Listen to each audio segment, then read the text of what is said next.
यहाँ CO छ हैन CO माथि यसरी हामीले म्याग्नेटले रगड्यो भने के हुन्छ CO पनि म्याग्नेट भइहाल्छ ठीक छ अब यो म्याग्नेट भइहाल्यो अब के गर्ने त यो म्याग्नेटमा के हुन्छ यदि म्याग्नेटलाई यसलाई झुन्ड्यायो भने ठीक छ यो के होला नर्थ र पोल डाइरेक्सनमा नर्थ र साउथ डाइरेक्सनमा घुमिहाल्छ ठीक छ अर्थात् कुनै पनि म्याग्नेटको यस्तो छर म्याग्नेटहरूको के हुन्छ त नर्थ र साउथ दुईटा डाइरेक्सन यहाँ यो भयो नर्थ यता साउथ हैन अब यसमा के गर्छु मैले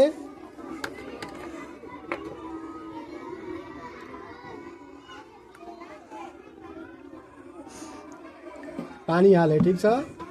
यसमा एउटा फोम हालिदिए अब यसमाथि हेर म्याग्नेटको यो हाल्छु CO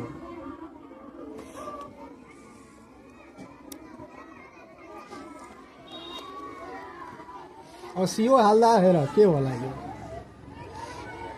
नर्थ साउथमा गयो यसलाई फेरि एकचोटि हेर म के गर्छु यसलाई इस्ट वेस्टमा चेन्ज गरिदिन्छु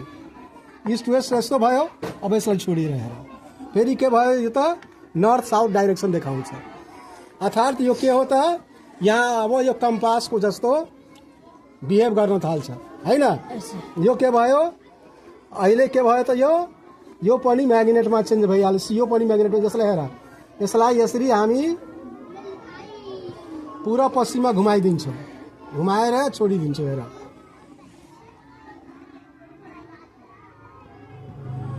पुरा पश्चिममा घुमाएर छोड्दा पनि यो के हुन्छ उत्तर दक्षिणमा फर्किहाल्छ हैन ल